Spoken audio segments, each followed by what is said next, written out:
তাহলে আমরা দেখলাম যে টারশিয়ারি অ্যালকোহলের ক্ষেত্রে কিন্তু ওইভাবে ডিহাইড্রোজিনেশন হয় না। সুতরাং আমরা এখন যে রিয়াকশন মেকানিজম, আমরা খুব একটা রিয়াকশন মেকানিজমের মধ্যে দিয়ে যাবও না, কিন্তু যে জাতীয় রিয়াকশনের কথা বলবো, যে ওয়ের কথা বলবো, সেই ওয়েটা কিন্তু শুধুমাত্র প্রাইমারি আর সেকেন্ডারি অ্যালকোহলের ক্ষেত্রেই প্রযোজ্য হবে। কেমন? তো চলো আমরা এবার অক্সিডাইজিং এজেন্টের উপর ভিত্তি করে এই অ্যালকোহলগুলো কি জাতীয় প্রোডাক্ট তৈরি করবে সেগুলো দেখে নিই। তো প্রথম যেটা খুব ইম্পর্টেন্ট অক্সিডাইজিং এজেন্ট সেটা হচ্ছে জোনস রিএজেন্ট।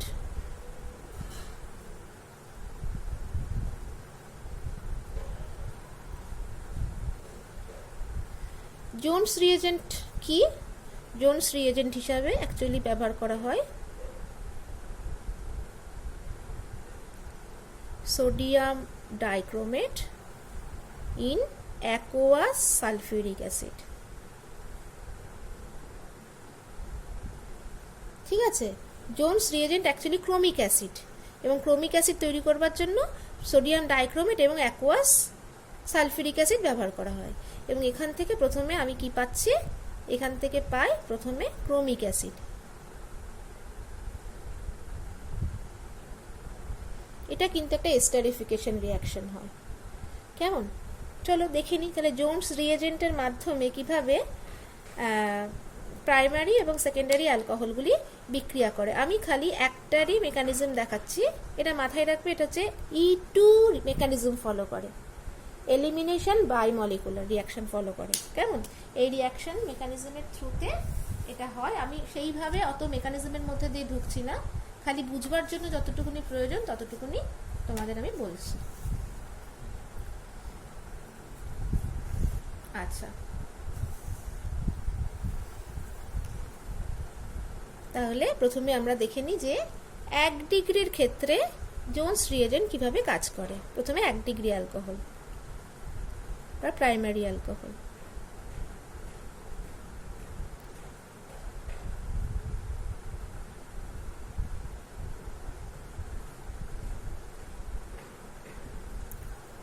আচ্ছা, প্রাইমারি অ্যালকোহলের ক্ষেত্রে একটা প্রাইমারি অ্যালকোহল নেওয়া হোক, ধরি ইথানল নিয়েছি, তাহলে এটা প্রাইমারি অ্যালকোহল। এবারে কি করেছি, এখানে আমি জোনস রিএজেন্ট নিয়েছি, মানে সেখান থেকে তৈরি হয়েছে কি না H2Cr4 তৈরি হয়েছে। এখান থেকে প্রথমে Na2Cr2O7 প্লাস H2SO4, সেখান থেকে তৈরি হয়েছে H2Cr4, এটা তৈরি হয়ে আছে। তাহলে এটা কিভাবে আছে? এটা আমি বলেছি এস্টারিফিকেশন রিয়াকশন হবে। তাহলে এই ক্রোমিক অ্যাসিড, এটা হচ্ছে ক্রোমিক অ্যাসিড তৈরি হয়েছে OH। ওকে, এবারে কি হচ্ছে? এরপর এখান থেকে এলিমিনেশন অফ ওয়াটার হবে। কিভাবে হবে? এইভাবে হবে। তাহলে এখান থেকে এলিমিনেশন অফ ওয়াটার হলো। আর এখানে কিন্তু বেস আছে, বেস হিসাবে কি কাজ করছে? এই যে জল কাজ করছে। কিন্তু অক্সিজেন, জলের যে অ্যাকোয়াস সলিউশনে বলেছি না, অ্যাকোয়াস খুব ইম্পর্টেন্ট, কিন্তু জলের উপস্থিতিতে কিন্তু জোনস রিএজেন্টটা হচ্ছে, মাথায় রাখতে হবে কিন্তু এগুলো। তাহলে এই বেরিয়ে গেল, তাহলে কি হচ্ছে? আমি এবার জোড়া লাগিয়ে দেবো CH2।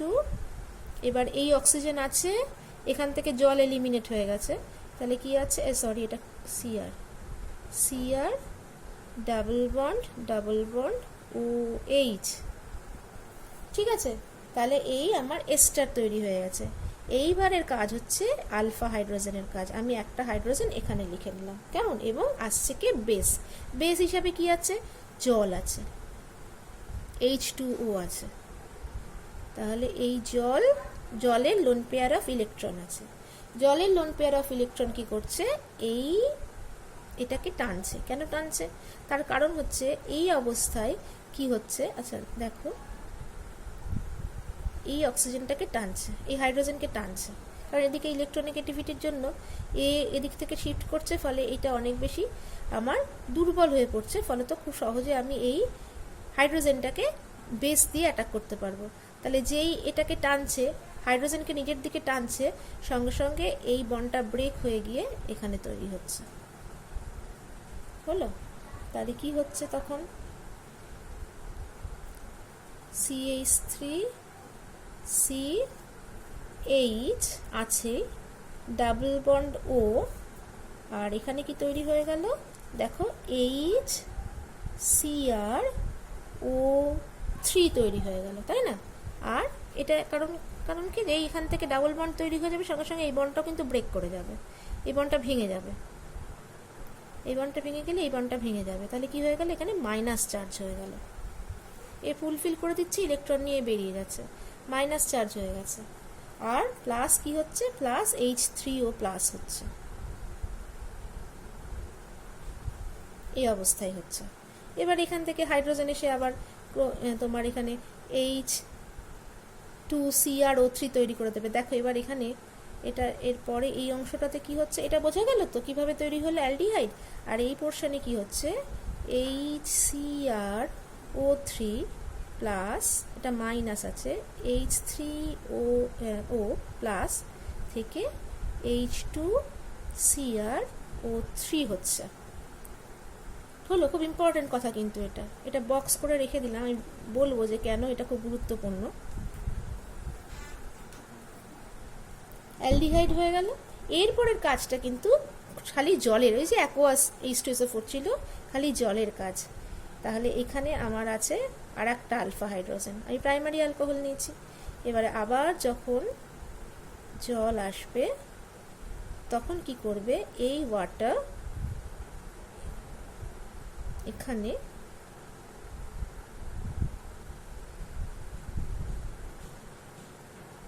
এখানে অ্যাটাক করবে, CH3COH2 প্লাস ও মাইনাস H, এই কার্বনকে অ্যাটাক করছে, এবং এই কার্বনকে অ্যাটাক করার পরে A প্লাস হচ্ছে, তাহলে এখান থেকে একটা হাইড্রোজেন এখানে চলে যাচ্ছে, CH3, আমি একটা হাইড্রোজেন যদি এভাবে লিখি তাহলে কি হচ্ছে, এই হাইড্রোজেনটা গিয়ে এই অক্সিজেনের সাথে আসছে। আচ্ছা, অথবা এটা রিমুভ হয়ে যাচ্ছে, এভাবেই ভাবি, দরকার নেই, এটা রিমুভ হয়ে যাচ্ছে। তাহলে কি হচ্ছে, COH মাইনাস, এভাবে রাখলাম আমি, এটা এখানে এসে তুমি জোড়াতে পারো। এবারে কি হচ্ছে, এটা এখানে হচ্ছে, এটা এখানে হচ্ছে, তাহলে কি হচ্ছে, এটা আমি এখানে H প্লাস হিসেবে বাড়ি করে দিচ্ছি, মাইনাস।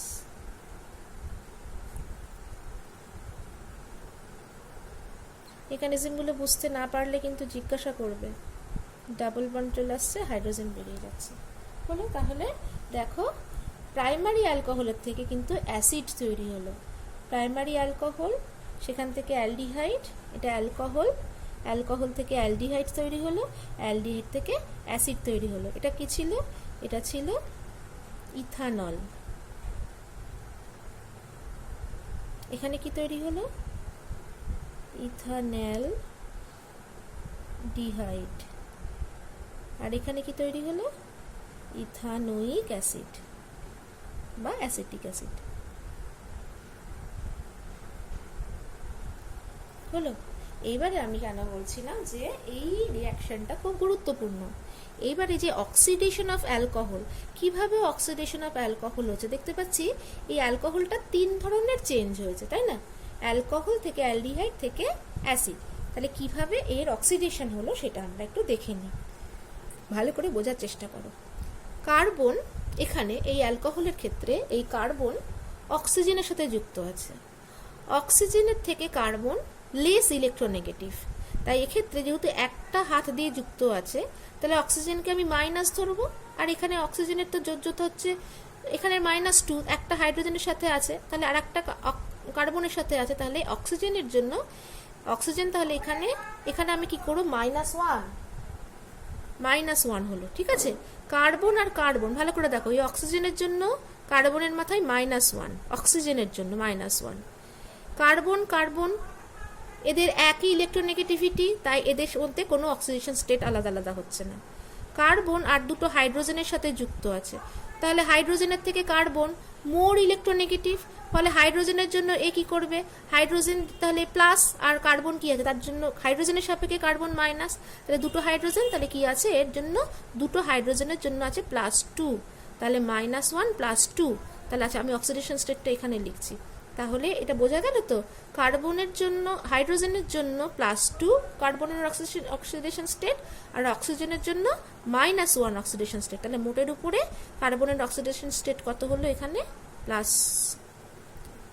এটা মাইনাস, এটা প্লাস।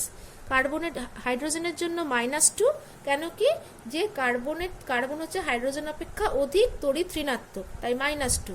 আর অক্সিজেনের জন্য +1, কারণ অক্সিজেন কার্বন অপেক্ষা কম তড়িৎ, অক্সিজেন কার্বন অপেক্ষা অধিক তড়িৎ ঋণাত্মক, তাহলে এখানে -2 +1 হয়ে তৈরি হলো এখানে -1 হলো। তাহলে অক্সিডেশন স্টেট। এবার অক্সিডাইজড হওয়া মানে কি, প্লাসের দিকে যাওয়া, ইলেকট্রন চলে যাওয়া, প্লাসের দিকে যাওয়া। একদিক থেকে তো দেখতে পাচ্ছি যে হাইড্রোজেন বেরোচ্ছে, এটা তো একটা আছে, আর পাশাপাশি আর একটা কি দেখতে পাচ্ছি যে আমার এখানে অক্সিডেশন স্টেটেরও চেঞ্জ হচ্ছে। এবার এখানে দেখো, এটা খুব গুরুত্বপূর্ণ কিন্তু, তাহলে এটা তৈরি হলো কি, আমি এটা একদম বক্স করে রাখছি কারণ ভীষণ গুরুত্বপূর্ণ। -1 হলো।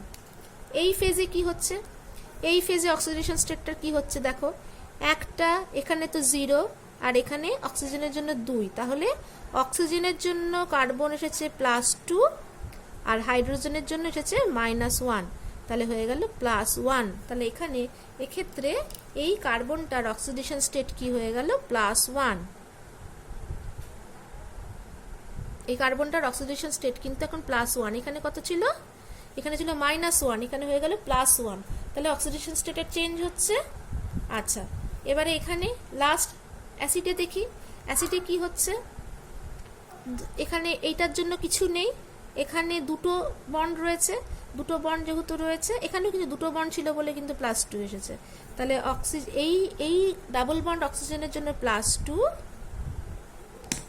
ডাবল বন্ড অক্সিজেনের জন্য +2, আর সিঙ্গেল বন্ড অক্সিজেনের জন্য +1, তাহলে হয়ে গেল এখানে কি +3 অক্সিডেশন স্টেট।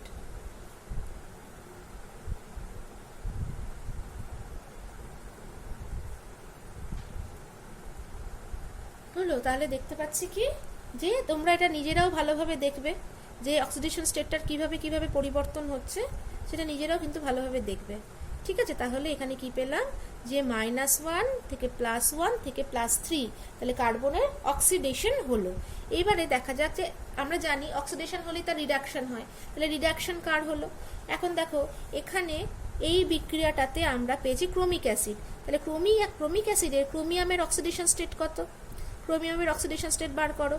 অক্সিজেনের জন্য তাহলে এটা হচ্ছে মাইনাস অক্সিজেন 2 × 4, আর দুটো হাইড্রোজেন 1 × 2, তাহলে কত আছে, ক্রোমিয়ামের অক্সিডেশন স্টেট হচ্ছে +6, ক্রোমিয়ামের অক্সিডেশন স্টেট আছে +6 এ। শেষে লাস্টে কি হচ্ছে, এটা হচ্ছে ক্রোমিক অ্যাসিড, শেষে আসছে কি এর অক্সিডেশন স্টেটটা কত হচ্ছে এটা দেখছি এবারে, বাইক্রোমিক। তারপরে কত হচ্ছে এখানে দেখো, এখানে এই ক্রোমিয়ামের কি পাচ্ছি, বা এখান থেকেও দেখতে পারো, বা এখানে দেখো এখানে অক্সিজেন হচ্ছে -2 × 3, আর এখানে +2, তাহলে কত হলো -6